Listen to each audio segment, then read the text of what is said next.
کیا ہونا چاہیے؟ بتاتا ہوں، اس پہ میں آ رہا ہوں.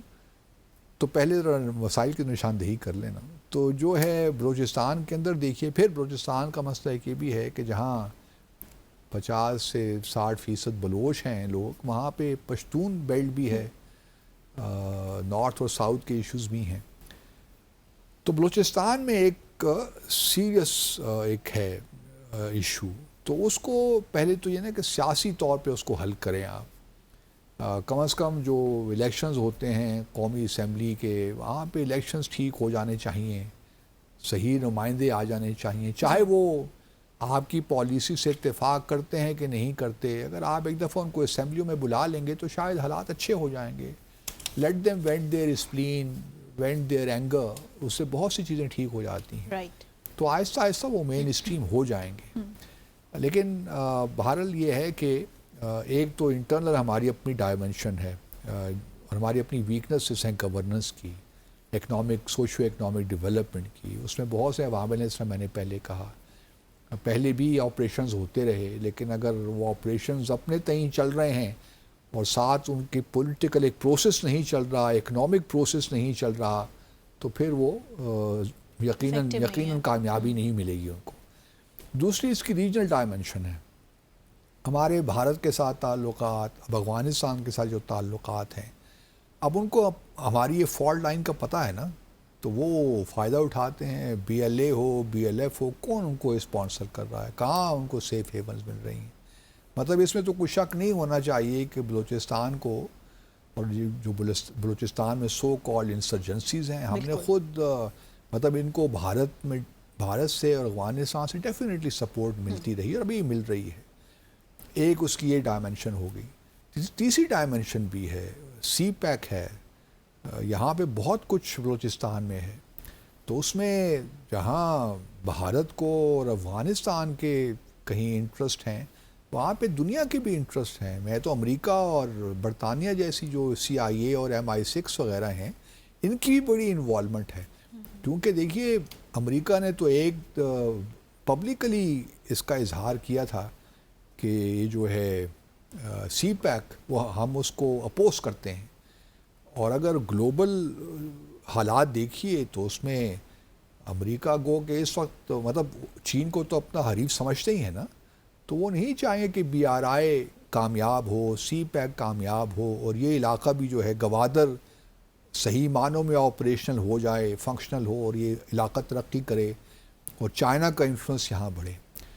تو یہ تمام وہ ڈائمنشنز ہیں، انٹرنل، ریجنل اینڈ گلوبل، جو کہ بلوچستان کو، اور ابھی جو ایران وار ہو رہی ہے، ایران US وار، وہاں پہ جو ایران کا بلوچستان ہے وہاں بھی پرابلم ہے. اس کا اسپل اوور تو ہوتا ہے نا پاکستان پہ بھی. تو یہ تمام ویریبلز ہیں جو اپنے اپنے طور پہ اس کو افیکٹ کرتے ہیں ساری سچویشن کو. اب پاکستان کو کیا کرنا چاہیے حکومت کو؟ دیکھیے ایک تو بلوچستان کے معاملے میں آپ جو ہے، کیونکہ میں ذاتی طور پہ جانتا ہوں جس طریقے سے بھارت کی انوالومنٹ ہے، لیکن بعض اوقات یہ بھی ہوتا ہے، اور اگر آپ بھارت کا میڈیا دیکھیے نا تو وہ بلوچستان کو جس طریقے سے پیش کر رہے ہیں، وہ اس کو حق خود ارادیت کا معاملہ کر کے پیش کر رہے ہیں. وہ اس کو مقبوضہ یا جموں اور کشمیر کا جو تنازع ہے نا اس سے ملاتے ہیں کہ یہ بالکل وہی ہے. مطلب کشمیر کو تو وہ اپنا انٹیگرل پارٹ کہتے ہیں نا، لیکن یہاں پہ وہ کہتے ہیں کہ یہ جو انسٹرومنٹ آف ایکسیشن تھا جو کہ نواب افقلات نے دیا تھا، وہ سارا پریشر میں تھا اور کسی نے اس کو تسلیم نہیں کیا تھا، بلکہ وہ تو انڈیپینڈنٹ اسٹیٹ چاہتے تھے. تو یہ ہم اس کو ایکسیپٹ ہی نہیں کرتے، اور بلوچستان کے لوگوں نے بھی ایکسیپٹ نہیں کیا. یہ آرگومنٹ دیا جاتا ہے جو کہ بالکل تاریخ سے مطابقت نہیں رکھتا، لیکن یہ آرگومنٹ بھارت کی جانب سے پیش ہوتا ہے. پھر ہماری بھی دیکھیے سفارتی بیوقوفیاں میں کہوں گا. مجھے یاد آتا بھی ذہن میں آ گیا 16 جولائی کو 2009 کی بات ہے کہ ہم وہاں پہ نان الائنڈ سمٹ ہو رہی تھی. تو ہمارے اس وقت کے جو وزیر اعظم تھے گیلانی صاحب، وہ وہاں گئے ہوئے تھے، اور بھارت سے منموہن سنگھ آئے ہوئے تھے. تو وہاں پہ ان کی سائیڈ لائنز پہ مارجن سے ملاقات ہو گئی، اور ملاقات اہم تھی کیونکہ 2008 کے واقعے کے بعد تقریباً تمام ہمارے جو رابطے تھے وہ نہیں تھے، تو وہ ایک مارجن سے ملاقات ہونا it self was a big development. اچھا، اس ملاقات کے بعد ایک جوائنٹ اسٹیٹمنٹ ایشو ہوئی.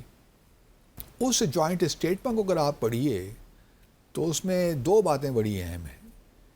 ایک ہے اس میں کہ جی ہمارے پرائم منسٹر نے، گیلانی صاحب نے منموہن سنگھ صاحب کو بریف کیا بلوچستان کی صورتحال پر. اب مجھے کوئی سمجھائے، اور اس کو اس وقت پاکستان نے بڑی اپنی کامیابی کا قرار دے دیا کہ ہم نے جوائنٹ اسٹیٹمنٹ میں بلوچستان کا ذکر کر دیا اور بھارت سے مان گیا، جس کا مطلب یہ ہوا کہ بھارت نے یہ بات مان لی کہ ہم بلوچستان میں مداخلت کر رہے ہیں. ہم نے اس کو اس طرح انٹرپریٹ کیا، حالانکہ اس میں کوئی ایسی بات نہیں ہے. صحیح. ہم تو صرف اس اسٹیٹمنٹ میں یہ کہہ رہے ہیں کہ ہمارے وزیر اعظم نے بھارت کے وزیر اعظم کو بلوچستان کے حالات میں بریف کیا. تو اس سے یہ کہاں ثابت ہوتا ہے کہ بھارت نے یہ مان لیا؟ وہ تو آپ نے بریف کیا، ٹھیک ہے، انہوں نے آپ کی بات سن لی، بات ختم ہو گئی. صحیح. لیکن اس کا نقصان کیا ہوا کہ آپ نے بلوچستان کے ایشو کو ایک لحاظ سے انٹرنیشنلائز کر لیا. آپ کا انٹرنل ایشو تھا نا، ابھی بھی انٹرنل ایشو ہے، بالکل. آپ نے اس کو اپنے طریقے سے سالو کرنا ہے. ٹھیک ہے، بھارت کی انوالومنٹ بھی ہے، لیکن بھارت کے ساتھ کیا ضرورت تھی آپ کو ڈسکس کرنے کی؟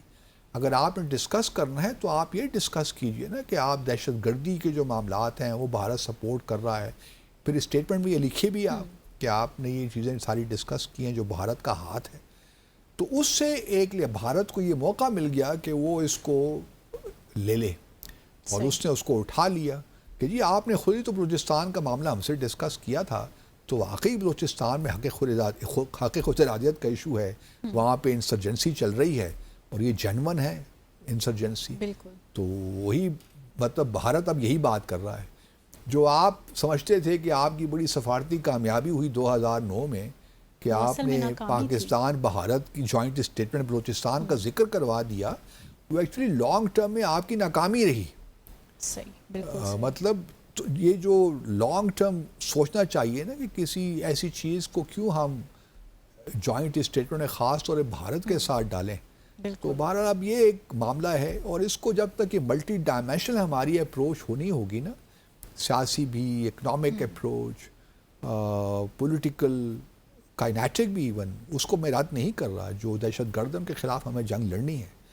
تو جب تک یہ تمام ایک ہولسٹک اپروچ نہیں ہوگی، صرف عسکری یا کینیٹک اپروچ سے معاملات حل نہیں ہو سکتے. وہ تو وقتی کارروائی ہو سکتی ہے، جس سے وقتی کامیابی بھی ہو سکتی ہے، لیکن لانگ ٹرم میں اگر آپ دیکھیے تو ایک، اور پہلے بھی دیکھیے نا ریکمنڈیشنز بھی بنتی رہی ہیں، بہت سے کمیشن بھی بنے ہیں، انہوں نے ریکمنڈیشنز بھی دی ہیں. انہی ریکمنڈیشنز پہ عمل درآمد شروع کر دیں تو حالات بہتر ہو جائیں گے. صحیح. Let's take a short commercial break here. Break کے بعد شامل کریں گے دیگر اہم دلچسپ موضوعات.